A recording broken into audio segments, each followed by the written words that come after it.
Imagine um mercado comum, barracas apertadas, caixas de frutas, legumes empilhados, peixes brilhando sobre gelo, vendedores chamando clientes, pessoas caminhando em fila estreita, escolhendo comida, perguntando preço, desviando de sacola, guarda-sóis e pequenos espaços de sombra. Agora imagine que no meio desse mercado existe um trilho de trem, não uma decoração, não um trilho abandonado, um trilho ativo, e algumas vezes por dia, um trem de verdade passa exatamente pelo corredor onde as pessoas estavam comprando. Quando o aviso chega, a cena muda em segundos. Os toldos começam a dobrar, as caixas recuam, as frutas deslizam para trás, os vendedores puxam suportes, recolhem lona, ajustam cestos, liberam a linha. O chão, que parecia uma feira, revela que era também uma ferrovia. Então o trem entra. Devagar, pesado, amarelo e vermelho, atravessando o mercado a centímetros de produtos, barracas e pessoas que aprenderam a medir distância com uma precisão quase absurda. E poucos segundos depois, quando o trem passa, tudo volta. Os toldos se abrem, as caixas retornam. Os produtos ocupam de novo o espaço, o trilho desaparece sob o mercado. E a vida continua como se a cidade tivesse acabado de executar uma coreografia que todo mundo conhece de memória. Esse é o mercado ferroviário de Mae Klong, na Tailândia. E se você já viu um vídeo dele na internet, talvez tenha pensado, isso é loucura. Mas a história fica muito mais interessante quando a gente troca a palavra loucura por outra, rotina. Porque Mae Klong não funciona como um acidente repetido. Ele funciona como um acordo diário entre trabalho, trilho, espaço e tempo. O mercado fica na província de Samut Songkhram, próximo à estação Mae Klong. Para turistas, ele costuma entrar em roteiros a partir de Bangkok, mas é importante não confundir, o mercado não fica no centro de Bangkok. Ele pertence a uma região com vida própria, comércio local, alimentos, pesca, canais, mercados e uma relação antiga com transporte. Em tailandês, o lugar é conhecido como Talat Honghup, muitas vezes traduzido como mercado dos guarda-sóis ou toldos que se dobram. O nome é perfeito porque descreve exatamente o gesto que fez o lugar ficar famoso. O mercado se abre, o trem avisa, o mercado se dobra, o trem passa, o mercado se abre outra vez.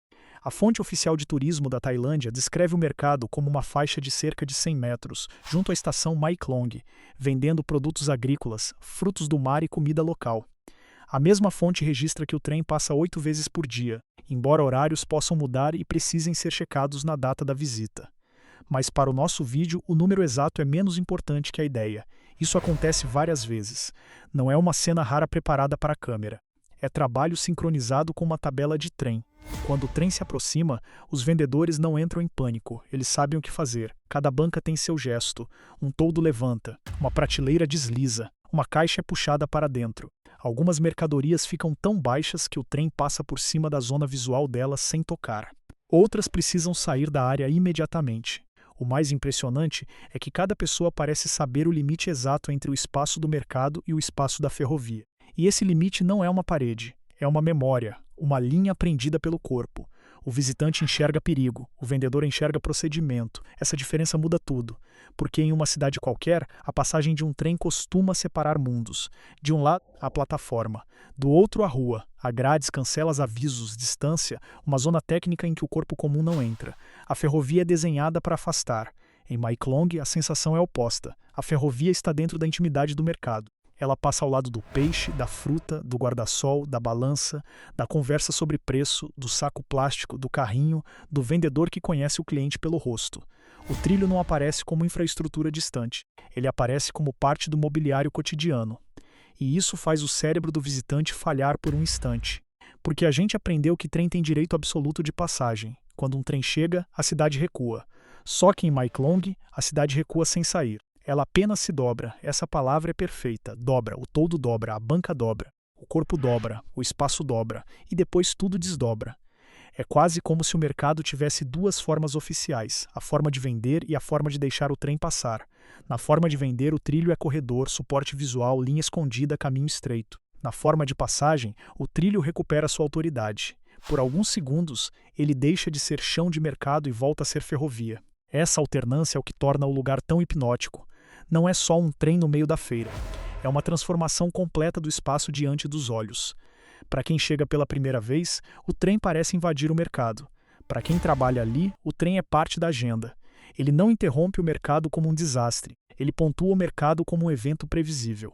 Claro, previsível não significa sem risco. Esse ponto precisa ser dito com cuidado. Não é um parque temático. Um trem é um trem. Mesmo devagar, ele exige respeito, distância, atenção e obediência às instruções locais. O problema é que a internet gosta de transformar risco em espetáculo. Câmeras se aproximam demais, turistas tentam pegar o ângulo perfeito. Gente que não conhece a rotina pode atrapalhar quem precisa trabalhar rápido. Então a cena mais bonita não é o turista quase encostando no trem. A cena mais bonita é o vendedor dobrando o mercado com calma, porque ele mostra que aquele espaço não é improviso puro, é técnica cotidiana. O trilho atravessa o mercado, mas o mercado também atravessa a história do trilho. A ferrovia de Maeklong tem origem no começo do século XX e foi ligada ao transporte de produtos, especialmente mercadorias e pescado, para mercados maiores. A região de Samut Songkhram tem forte relação com rios, canais, pesca, agricultura, mercados e produção local. Essa origem ajuda a entender por que a cena não deve ser vista apenas como uma feira colocada no lugar errado. Em muitos lugares, comércio e transporte crescem juntos. Estrada puxa loja, porto puxa armazém, estação puxa mercado, trilho puxa circulação. Quando um ponto de transporte concentra gente e mercadoria, o comércio aparece ao redor, encosta, se adapta, disputa espaço. Maeklong levou essa relação ao limite visual. E esse limite visual também tem uma lógica econômica. O mercado vive de fluxo. Precisa que as pessoas passem, parem, comprem, voltem. Um ponto com movimento vale mais que um ponto perfeito no papel. A proximidade da estação, a circulação de mercadorias, a presença de clientes e a memória coletiva do lugar fazem com que aquele espaço apertado continue valioso. Para quem olha de fora, o trilho parece um erro de planejamento. Para quem vive da banca, o trilho também pode ser parte do ponto. Não porque seja confortável, mas porque está onde a vida passa. Essa é uma coisa que cidades ensinam o tempo todo. O lugar ideal quase nunca existe. O que existe é o lugar possível, repetido por anos até virar tradição. Um mercado que nasce ao lado de uma estação não precisa de muito tempo para se agarrar ao movimento. Primeiro algumas bancas, depois clientes habituais, depois fornecedores, depois produtos específicos, depois a fama local, depois o turismo. Quando você percebe, aquele arranjo estranho já é identidade. Mover tudo para um lugar mais lógico pode parecer simples em uma planilha, mas não é simples na vida real. Porque junto com as barracas vão relações, vão horários, vão clientes, vão fornecedores, vai a confiança, vai o costume de saber que naquele corredor, naquele horário, aquela pessoa vende aquele produto. Por isso a permanência de Maeklong não deve ser lida apenas como teimosia. Ela também é sinal de que a cidade encontrou uma forma própria de manter a economia onde havia conflito de espaço. O trem não passa ao lado do mercado, passa dentro da imagem. E talvez por isso o lugar tenha virado tão famoso. Ele mostra, em poucos segundos, uma tensão que existe em muitas cidades do mundo. O espaço urbano nunca é neutro, ele é negociado, entre vendedor e comprador, entre pedestre e veículo, entre rotina e infraestrutura, entre trabalho e turismo, entre perigo e costume. Maeklong só torna essa negociação impossível de ignorar, porque o negociador é um trem. Quando o apito soa, a cidade precisa responder. E responde rápido. Pense na quantidade de microdecisões que acontecem antes da locomotiva chegar.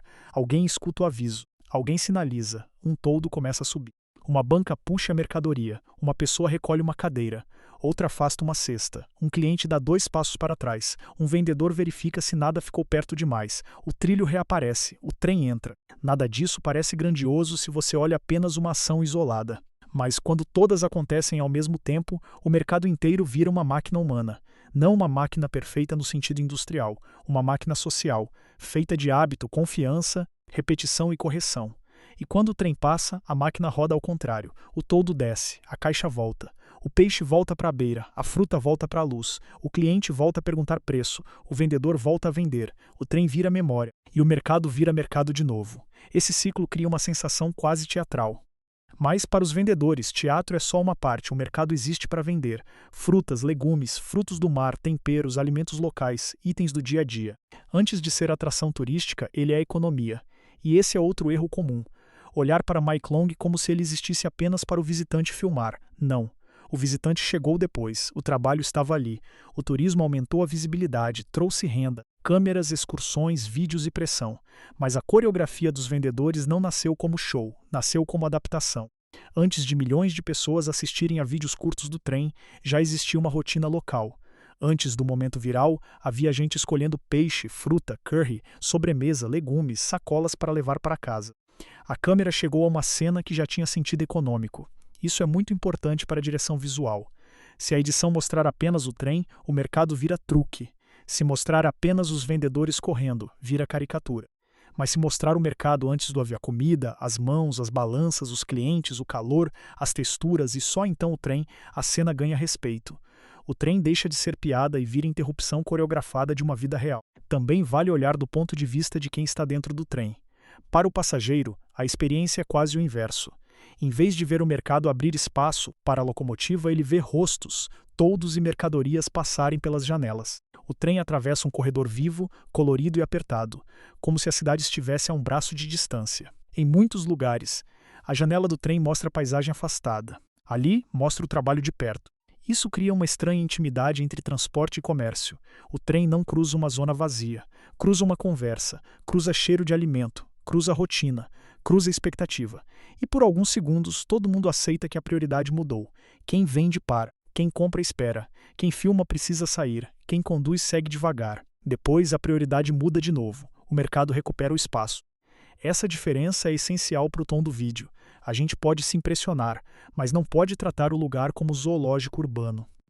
O vendedor não está ali para quase ser atropelado para nossa diversão. Ele está ali porque aquela banca é trabalho, aquela mercadoria é sustento, aquele espaço é disputado. E o trem, por mais estranho que pareça, faz parte do calendário do dia. Quando essa camada aparece, o vídeo deixa de ser apenas "olha que absurdo" e vira "olha como uma comunidade aprendeu a operar um limite". O limite físico é o trilho, o limite temporal é o horário, o limite econômico é a necessidade de vender. O limite social é a presença de compradores e turistas. O limite de segurança é a distância mínima que todo mundo precisa respeitar. Mike Long é fascinante porque todos esses limites se comprimem em uma faixa estreita de mercado, e por isso ele também é visualmente perfeito para edição. Existe o antes, mercado cheio, trilho escondido. Existe o sinal, apito, movimento, tensão. Existe o recolhimento, todos dobrando, produtos recuando. Existe a passagem, trem ocupando o corredor. Existe o depois, reabertura, alívio, continuidade. É uma narrativa completa em poucos segundos. Introdução, conflito, clímax e resolução. O que o roteiro precisa fazer é desacelerar essa cena para revelar a inteligência dentro dela, porque a imagem viral passa rápido demais. Você vê o trem e se assusta, compartilha. Mas quando desacelera, percebe detalhes melhores. Os trilhos estão no nível do chão, as bancas são montadas com partes móveis, os toldos têm dobradiças, cordas, hastes, ritmos, os vendedores conhecem a tolerância exata. O trem passa devagar, não como um trem de alta velocidade. A estação está logo ali. Então a aproximação faz parte de um ambiente controlado. E o mercado não desmonta inteiro. Ele recolhe o que precisa sair da zona do trem. Essa precisão evita exagero. Não é magia, não é caos total, não é coragem inconsequente o tempo inteiro. É uma prática arriscada, sim, mas praticada, repetida e incorporada à rotina. Esse é o tipo de improvável que eu gosto, algo que parece absurdo até você entender o sistema, e continua impressionante mesmo depois de entendido. Aliás, fica mais impressionante, porque susto qualquer vídeo curto consegue produzir, entendimento é mais raro. Agora, existe um lado moderno que complica tudo, o turismo. Quando um lugar viraliza, ele muda, a câmera entra no sistema. Pessoas que não conhecem os sinais ocupam o corredor. Alguns querem ficar perto demais. Outros bloqueiam vendedores. O mercado precisa continuar funcionando enquanto também vira palco de curiosidade internacional. Esse é o ponto em que a história deixa de ser apenas uma curiosidade urbana e vira uma pergunta sobre o que acontece quando uma rotina local se transforma em espetáculo global. O vendedor que já precisava calcular o trem, agora calcula também o visitante. O visitante que quer a melhor foto talvez não perceba que está no caminho de alguém que trabalha. O mercado que vendia para moradores e compradores locais passa a vender também uma imagem. E a imagem às vezes pesa. Ela atrai renda, mas também atrai multidão. Atrai atenção, mas também comportamento imprudente. Atrai orgulho local, mas também simplificações. É por isso que a narrativa precisa ter duas camadas ao mesmo tempo: admiração e cuidado. Admiração pela precisão de quem faz aquilo todos os dias. Cuidado para não transformar o risco em brincadeira. Admiração pela cena visualmente única. Cuidado para lembrar que aquilo é espaço de trabalho. Admiração pela adaptação urbana. Cuidado para não chamar de caos algo que tem método. Isso cria uma tensão nova. O trem não é o único elemento que exige coordenação, o turista também. E, de certa forma, o visitante passa a ser a parte menos previsível da cena. O trem tem horário, o vendedor tem hábito, a mercadoria tem lugar, o toldo tem movimento. Mas o turista quer o ângulo perfeito e pode não entender o risco. Por isso, na etapa visual, o vídeo precisa evitar glamorizar imprudência. O melhor plano não é a pessoa quase tocando o trem. O melhor plano é a transformação do espaço, antes e depois. Aberto e dobrado, mercado e trilho, risco e rotina. Esse é o centro. E talvez a pergunta mais interessante seja: por que esse mercado não simplesmente muda de lugar? Para quem olha de fora, parece óbvio. Tire as barracas do trilho, resolva o problema. Mas cidades reais raramente obedecem à lógica simples de quem não depende daquele espaço. Mercados têm ponto, têm clientes, têm costume, têm redes de fornecimento, têm vizinhança, têm história. Tem uma economia que se organiza em torno de circulação. Mover um mercado não é mover caixas, é mover relações. E quando essas relações existem há muito tempo, o lugar ganha uma força própria. O trilho não é conveniente, mas o ponto é, e a rotina aprendeu a lidar com o inconveniente. Essa talvez seja a leitura mais humana de Mike Long. Pessoas não vivem em mapas limpos, vivem em espaços já ocupados, herdados, apertados, cheios de compromissos e soluções imperfeitas. O mercado não é uma maquete de urbanismo ideal, é um organismo. Ele se adapta porque precisa, e essa adaptação vista de fora parece impossível. Vista de dentro é terça-feira. No final, o mercado ferroviário de Mike Long funciona como um pequeno filme sobre convivência com infraestrutura. Um trilho que deveria separar espaços acaba atravessando o coração de um mercado. Um trem que deveria interromper vira parte da rotina. Um risco que deveria expulsar comércio vira um limite administrado. E quando o trem passa, ele não leva embora o mercado. Ele apenas revela, por alguns segundos, o que estava escondido embaixo dele: o trilho, a regra, a precisão, a memória do corpo. Depois, os toldos descem, as caixas voltam, as vozes voltam. O mercado engole o trilho outra vez. E a cena fica pronta para se repetir. No arquivo improvável de hoje, a pergunta não é só como um trem passa no meio de um mercado. A pergunta é como um mercado inteiro aprendeu a virar outra coisa por alguns segundos, e depois voltar a ser ele mesmo, porque Mike Long não é apenas o lugar onde o trem passa. É o lugar onde a cidade dobra, espera e abre de novo.